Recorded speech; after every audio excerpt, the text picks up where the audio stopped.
Hi Year 10, this is your first lot of lessons on Romeo and Juliet. So the aim of this week is to figure out what the story is, learn who the key characters are and a bit of information about them, and what life was like when Shakespeare wrote this play so that you can appreciate the context and the reasons behind writing it.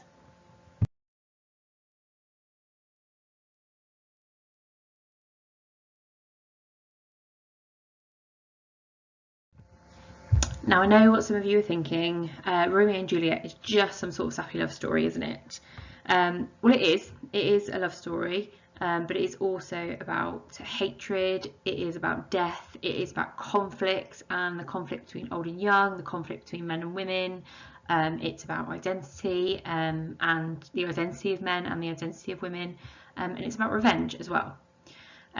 So you might not be part of some sort of love affair separated by feuding families in the 16th century, but all of those issues, death and conflict and identity, etc., are also relevant today. So try and think of the play as relevant to you in that way. Okay, so the story itself. We start with these two households, these two families. We've got the Montagues and the Capulets. They're two very similar families, both very wealthy, but there's been this long-standing feud between them. And this feud has caused many arguments and many acts of violence between them. We learn right from the beginning that from ancient grudge break to new mutiny, where civil blood makes civil hands unclean. Which basically speaks to that violence and how there's been kind of bloodshed between the families for years. Okay, so in each family there is a child. We've got Romeo Montague, who at the beginning of the play is actually in love with someone called Rosaline.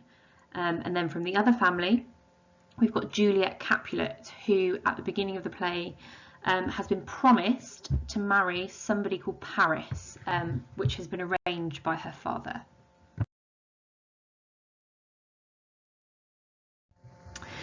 Okay, after it has been well established to the audience that these two families do not get on and that there is kind of bad blood between them, there's a party hosted by the Capulets, and a group of Montagues decide to crash this party. Romeo goes hoping to meet Rosaline, but instead he meets Juliet and falls in love with her instantly. One of his most famous lines is the one I've got there. It says, "Did my heart love till now, forswear its sight, for I never saw true beauty till this night." And those feelings are kind of reciprocated from Juliet. However, she soon realises, or they both soon realise, that they are actually from opposing families. You can see she says there, "My only love sprung from my only hate."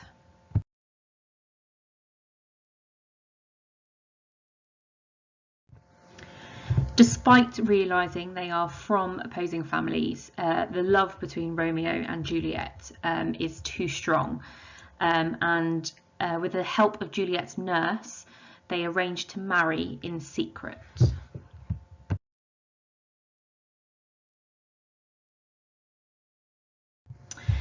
However, there isn't much of a honeymoon period for these two young lovebirds because another brawl between the families leads to the death of Romeo's friend Mercutio, and then the death of Juliet's cousin Tybalt at the hands of Romeo. And because of this, the prince decides to banish Romeo as punishment. He warned the families if there was any more bloodshed, that there would be severe consequences, and this was the consequence. So Romeo is exiled.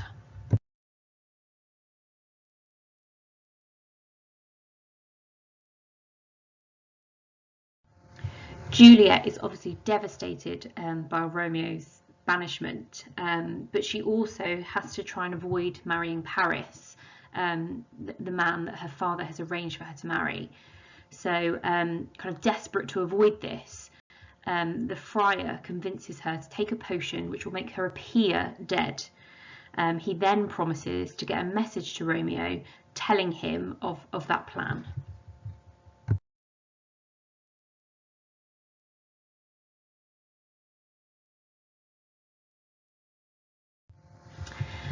However, the message from Friar Lawrence does not reach Romeo in time. Instead, he is told that Juliet is dead.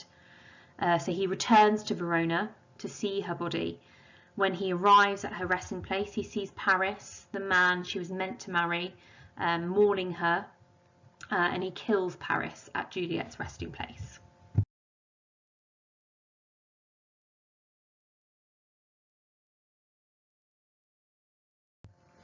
Unable to live without Juliet, Romeo drinks a poison of his own and kills himself. Just as he does so, Juliet wakes, realises what has happened. She tries to take the last remaining potion from his lips, but when that doesn't work, she takes his knife and stabs herself to death with it.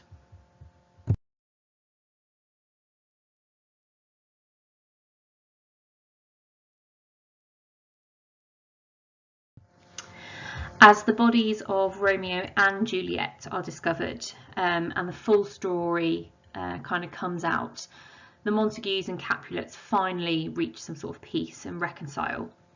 So by the end of the play, peace has been achieved in Verona between the families, but the price has been the lives of two innocent young people.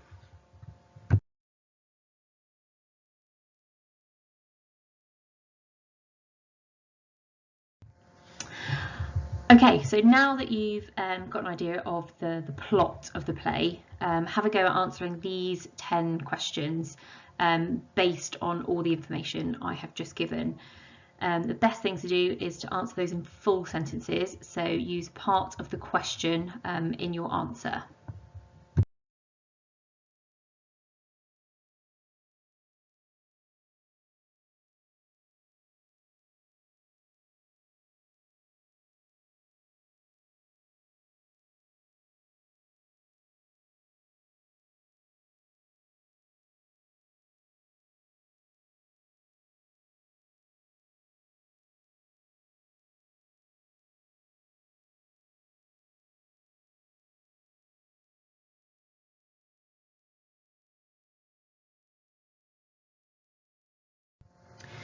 These next questions are designed to try and deepen your thinking about the events of the play.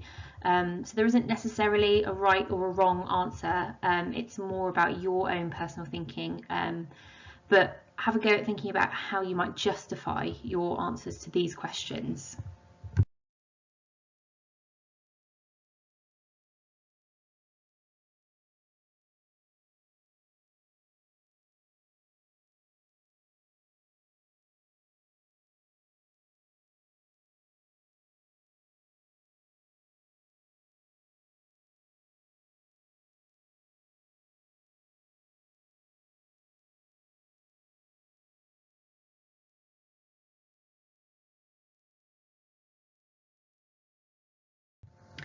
Hi Year 10, this is lesson 2 of Romeo and Juliet, and the aim today is to understand who the key characters are in the play and some kind of information about them.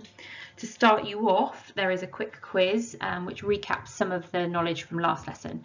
So have a go at answering these 5 questions just to start you off.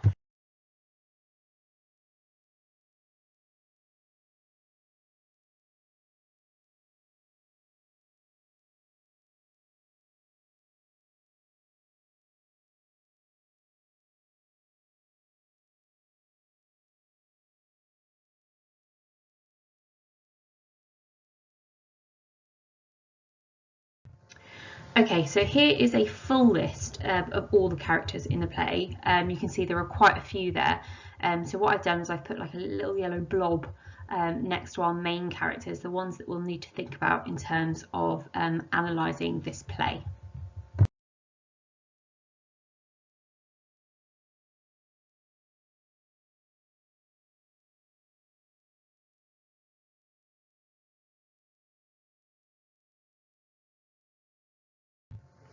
It seems appropriate to start with Romeo.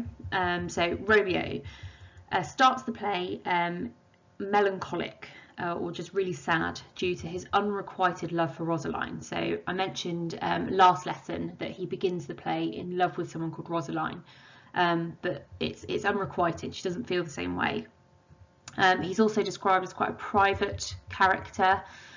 He's very romantic, he's young, and he's impetuous. He's rash, he's impulsive. He tries to be mature, particularly between the fighting between the two families, but he continues to be reckless throughout the play.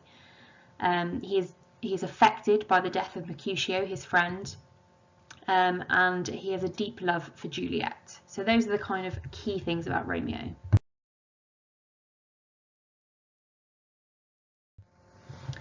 Juliet is described as very young in the play.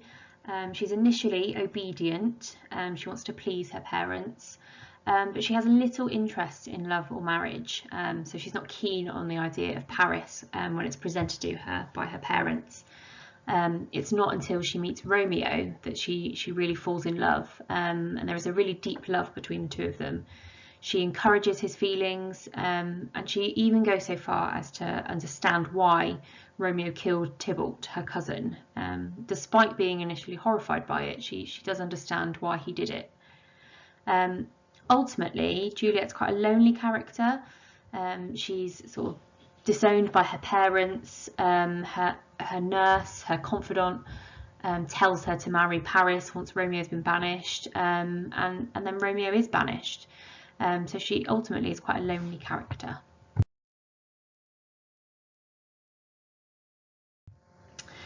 Every Shakespearean tragedy needs its comic characters, its comic relief, and there are a couple in Romeo and Juliet.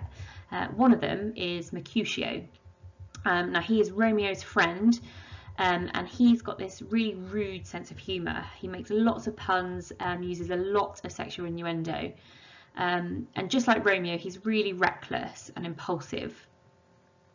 It's his tragic death that is accidentally and unintentionally caused by Romeo, but then kind of sets off the events in the play.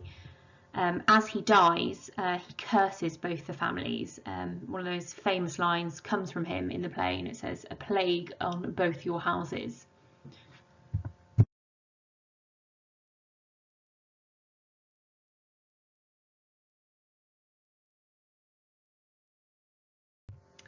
Tybalt is Juliet's cousin, and not a comic character. He's kind of presented like a villain, really. He's quite aggressive. He's got this grudge against Romeo that he doesn't really want to let go of. He's disliked a lot by Mercutio and described quite negatively by him throughout the play. Even Lord Capulet calls him a disobedient child, and then after his death is spoken quite highly of, but beforehand is just seen like this impetuous child. He is loved though by Juliet and the nurse.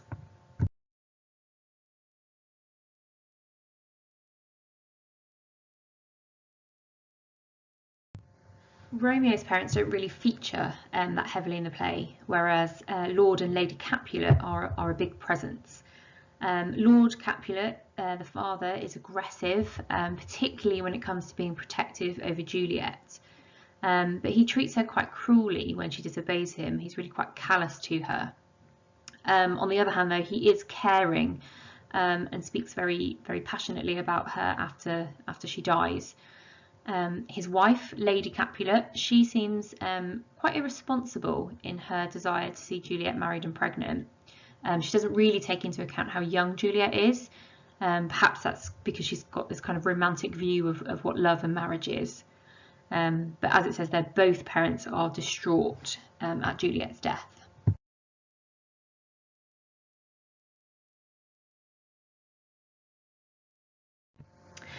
The nurse is another one of those comic characters that I mentioned earlier that are a popular part of Shakespeare's tragedies. So the nurse, she again, like Mercutio, makes rude jokes and puns. She uses quite coarse and harsh language. She likes to annoy Juliet, she sort of winds her up. The other characters make fun of her, kind of adding to the humour of her. But she does have this serious side. She truly does care for Juliet. Has helped to raise her. She's like another mother to her. The nurse is also quite practical. and she advises Juliet to marry Paris after Romeo's exile, so after he's banished. And that causes a kind of conflict between the nurse and Juliet.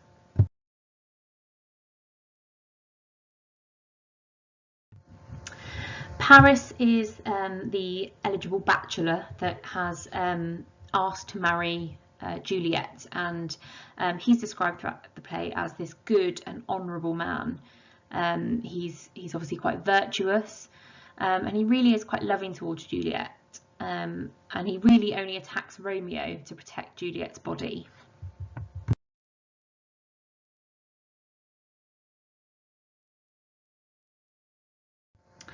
And finally, we've got Benvolio and Friar Lawrence. Although minor characters, they can't be forgotten. Benvolio is quite peaceful. He tries to stop the fighting between the two families, and he's really close to Romeo, so close in fact he almost shares his sort of sad and melancholy mood at the beginning of the play. Mercutio, though, accuses him of being quarrelsome and impulsive, but generally he's thought of as quite peaceful. Friar Lawrence is the man that not only marries Romeo and Juliet, but also devises the plan to fake Juliet's death and to get the message to Romeo. And although he's got these kind of pure motives to unite the families, these actions are quite questionable, and we're not really sure whether he's acting of self-interest or why he does the things that he does, because obviously the plan to fake Juliet's death is not a wise one. But he does give Romeo refuge when he's banished, and he tells him it's a gift. So Friar Lawrence is one of those kind of tricky characters to pin down.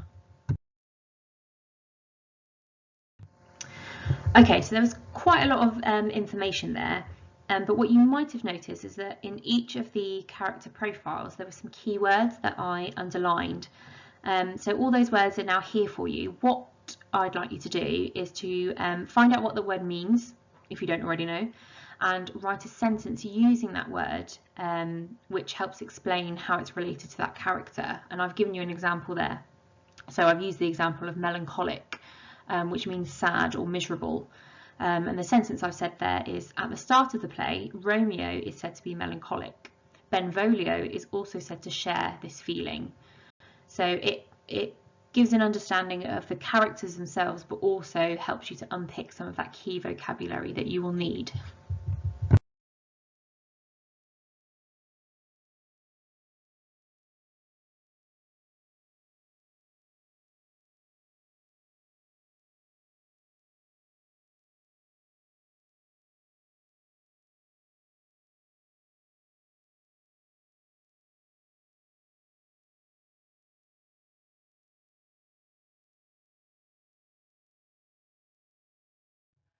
Welcome to lesson 3, year 10. So have a go at this quick quiz and answer these questions before you move through the lesson. These are a recap of what you did last lesson.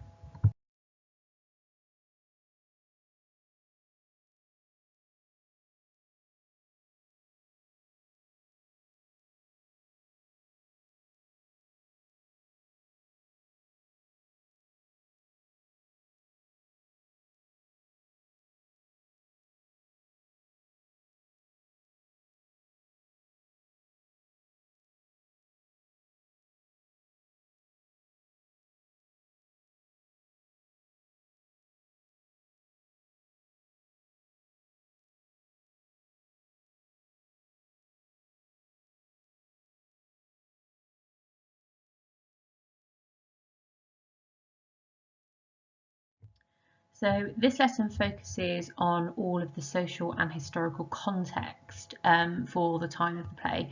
So what the next couple of lessons will cover, the things that you need to know about, are Queen Elizabeth I and Renaissance England. That's the time period this play was written. You'll need to know about Italian society because that's where it was set. You'll need to know things about gender roles and relationships in Renaissance England. You'll need to know about the religion of the time. You'll need to know about their beliefs about fate and destiny. And you'll also need to know about the genre of tragedy. So over the next couple of lessons, those are the things that you will cover.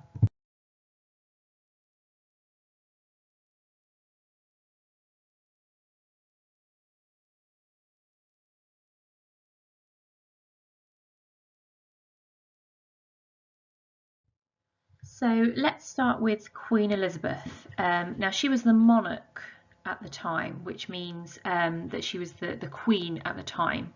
And she was on the throne from 1558 to 1603, which makes her rule as part of the Renaissance period. Now, Queen Elizabeth was quite progressive as a queen because she never married and she never had any children. So she was eventually succeeded or replaced when she died on the throne by James I, who ruled from 1603 to 1625.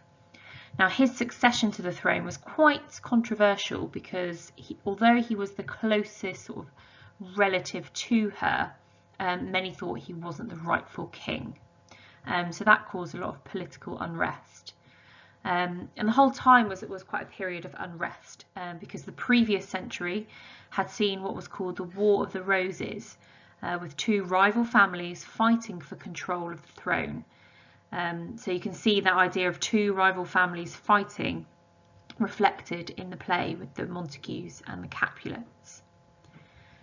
The previous monarch, Henry VIII, Elizabeth's father, had established this conflict, which was really between the Protestant and the Catholic families, because he was bringing England away from the Catholic Church, and lots of people didn't agree with that. They didn't like that. So these civil conflicts, these conflicts within the country, are presented on stage, and that would have seemed quite familiar to the audience. It would have reflected what was going on in society at the time.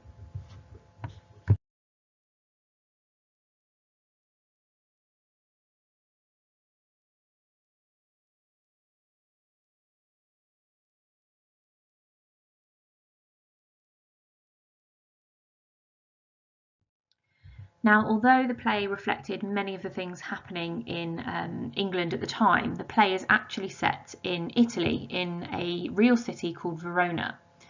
Now, it isn't really specified what era it is set in, but it's most likely the 14th century, although it is important to note that it was written in 1595, we think. So it was written around the Renaissance and the Elizabethan era. Now, many people have questioned why the play is set in Italy if it reflects so much of English society. And there could be a couple of reasons for this. One reason could be political. So to avoid the play being banned, so if anything seemed too close to home, it might have been banned from being performed. And you'll notice the role of the friar reflects the Catholic faith, but it doesn't necessarily mention any particular religion. It might also be a fashion choice, or because it was fashionable.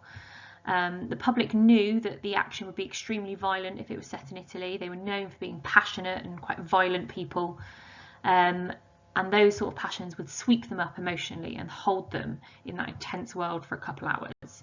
So that's probably why it was set in Italy.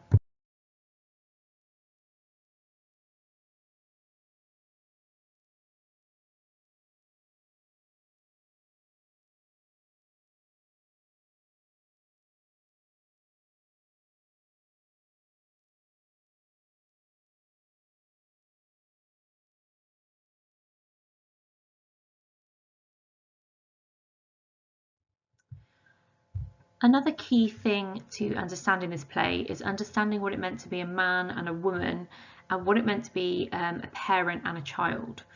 So at this time, women had no rights or authority in law. They couldn't vote, they couldn't work, they had no money of their own, they couldn't own any property. They could influence their husbands, but that was the only real power that they had. Women were expected to follow the instructions of their male family members, so they were very much controlled by men. They were not allowed to socialise with other men, and they had to remain virgins or chaste until marriage. If they didn't do those things, their reputation would have been ruined, and honour and reputation would have been very, very important at the time. If you didn't have a good reputation, if you weren't honourable, you wouldn't have been able to be married. And that was, all women had to do. And you may have had to become a nun. It was not unusual for women to be married very young. You'll see in the play that Juliet is said to be about 13. Children were regarded as property. and could be given in marriage to a suitable partner. So it became lots of arranged marriages. It was often a political, financial transaction to secure or retain wealth. So love was not of paramount importance when it came to marriage. The father was the undisputed head of the household. Okay, he was absolutely in charge. Therefore, it was what we call a patriarchal society. Okay, men were in charge. In high society, so in rich families like the Montagues, like the Capulets, children were often raised by a wet nurse and therefore didn't really have strong bonds with their parents. And that's where we've got the character of the nurse in the play.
Okay, now that we've talked through three of the contextual elements for this play, it would be a really good idea to collate that understanding.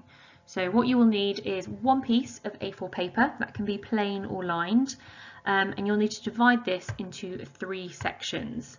Now you can do that horizontally or vertically, however you like, but you're going to present or put on the information that you have learned about Queen Elizabeth, about Italian society, about gender relationships, onto that bit of paper in any way that you choose. So you could summarise the information, so look back through the slides and just note down those key ideas.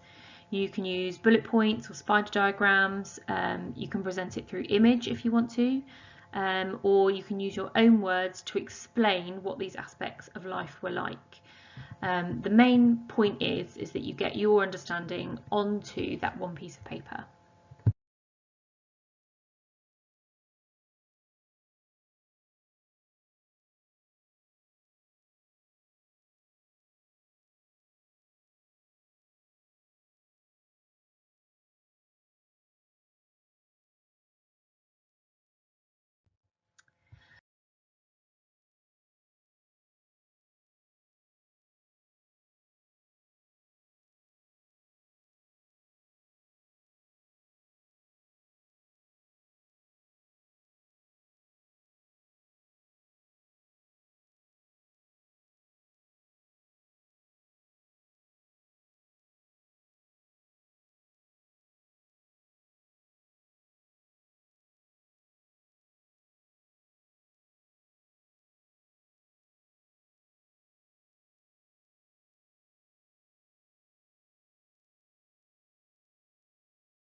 Okay, so this is lesson 4 and the last lesson of the week. Well done, year 10.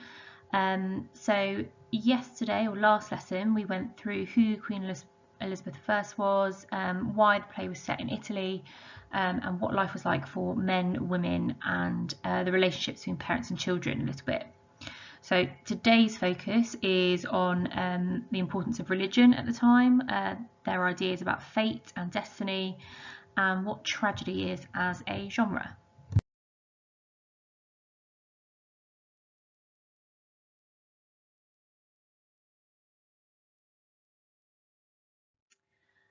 Okay.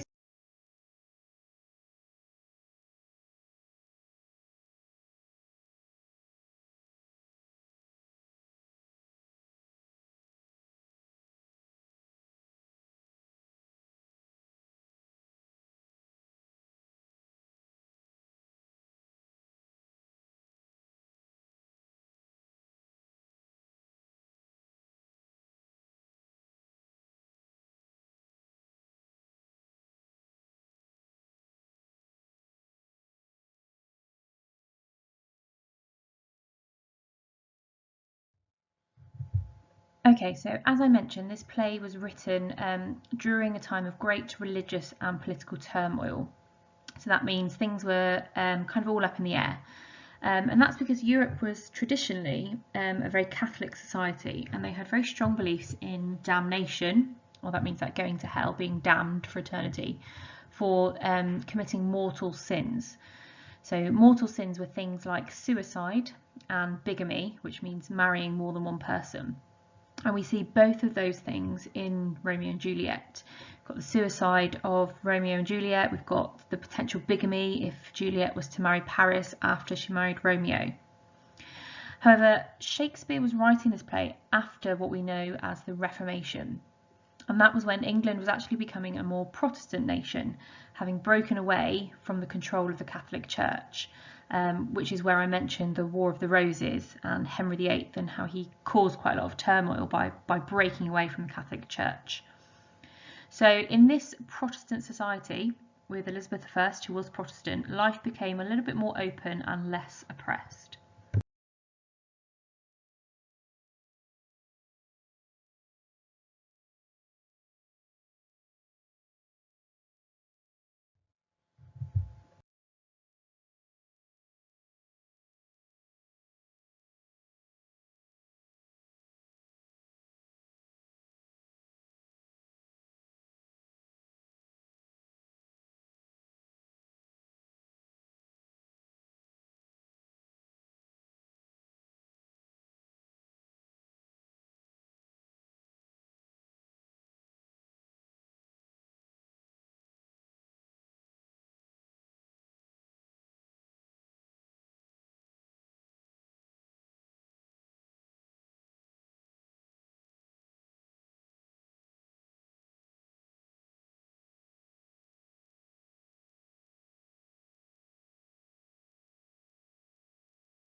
Fate, the idea of something being predetermined or destined to happen or controlled by some sort of supernatural power, is really important in Romeo and Juliet. Because at the time, people believed in fate. They thought their lives were controlled by someone or a goddess called Lady Luck or Lady Fortuna. And she would literally turn the wheel to determine your good luck. If you were on top of the wheel, you were in good luck. If she then turned the wheel, as you can see in that picture there, your luck would turn and you'd be at the bottom. It's also where that expression written in the stars came from, as though your destiny, your fate would be written or controlled by the stars.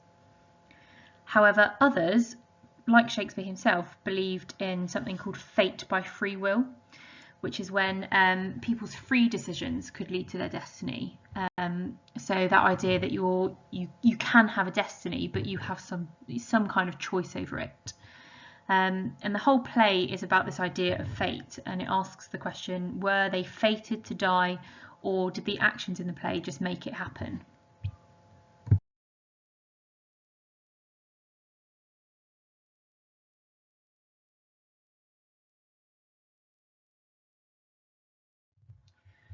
Fate.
The link that I've put here to that video is a few minutes long, but it just explains some of those ideas I've just talked about religion and fate in the play.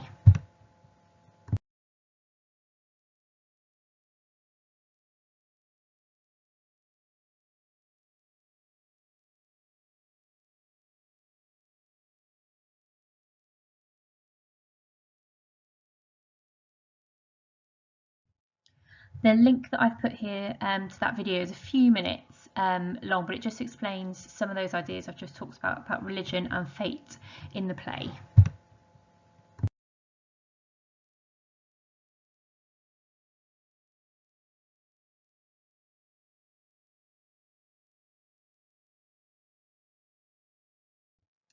Okay, so finally we need to talk about this idea of tragedy. Now, it comes as no surprise that Romeo and Juliet is known as a tragedy, but that means more than just an unhappy ending. It actually refers to the genre of the play. Now, that term tragedy comes from Aristotle. Now, he was this ancient Greek philosopher, and he said that tragedy is the imitation of an action, serious, complete, and of a certain magnitude, in a language beautified in different parts with different kinds of embellishment, through actions and not narration, and through scenes of pity and fear, bringing about the catharsis of these emotions. And I'll explain what all of that means on the next slide.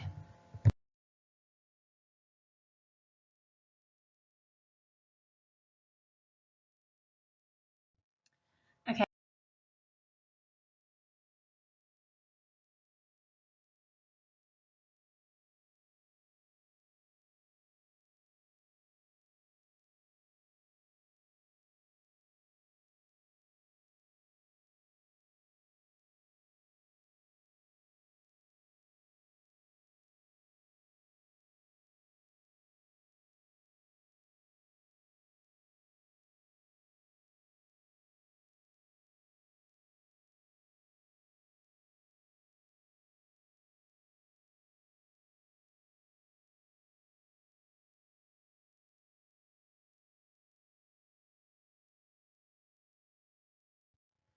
So for something to be a tragedy, according to Aristotle, it must have the imitation of an action, serious, complete, and of a certain magnitude.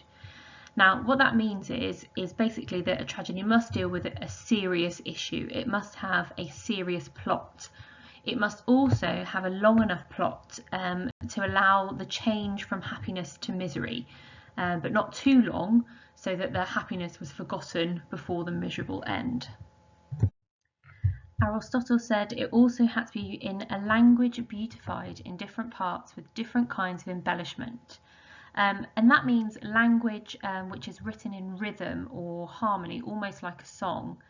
And by the several kinds in separate parts, he means that some parts are written normally, some parts are written in verse, others in song.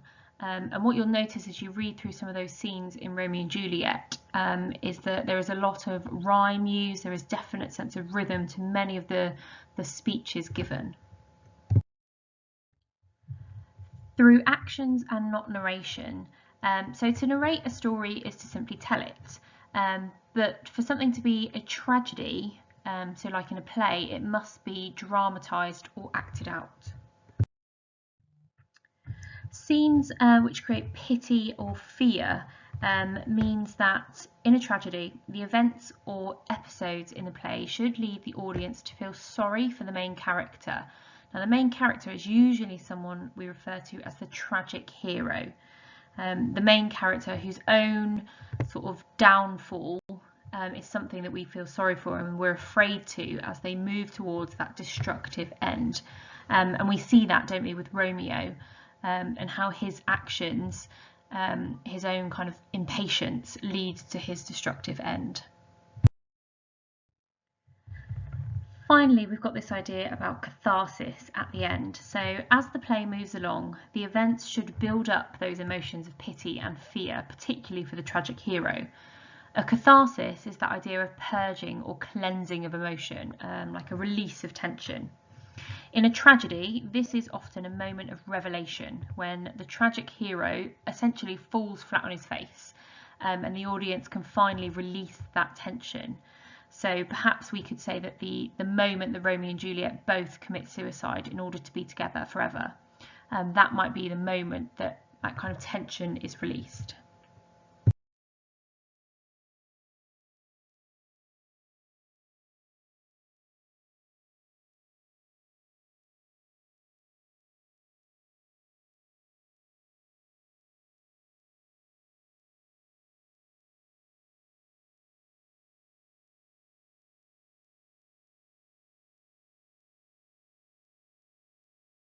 So, in summary, what a tragedy is it is a story that deals with one serious issue.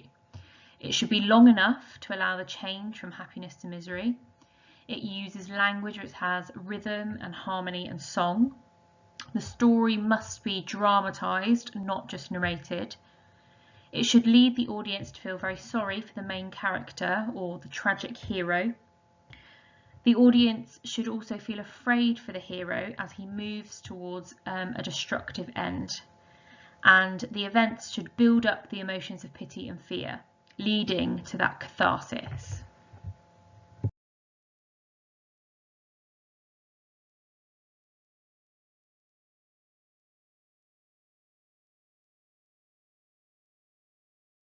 So,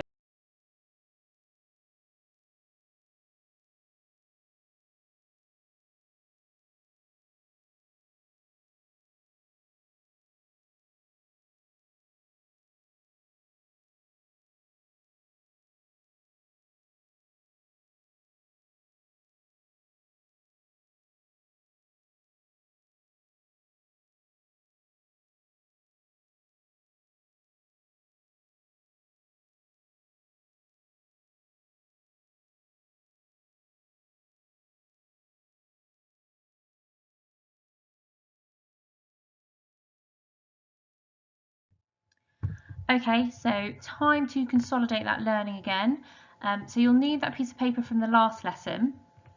You just want to flip it over to the side and again divide it into 3 sections. And again, you're going to present the information that you have learned, this time about the ideas about religion, fate, and the genre of tragedy.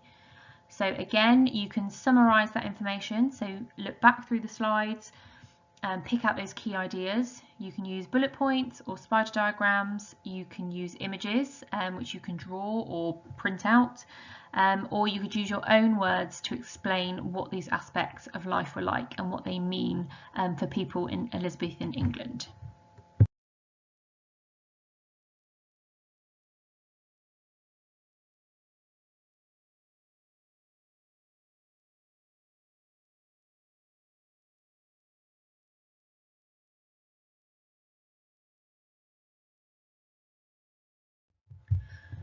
Okay, Year 10, this is the final task of this week and it is an Educate quiz. So click this link and log on to your with your usual username and password for Educate and complete the questions. All of the questions are designed around the information in these PowerPoint slides, so there shouldn't be a question that you can't answer or find the answer to in these slides. So make sure you log on and complete that. Your teachers will be checking.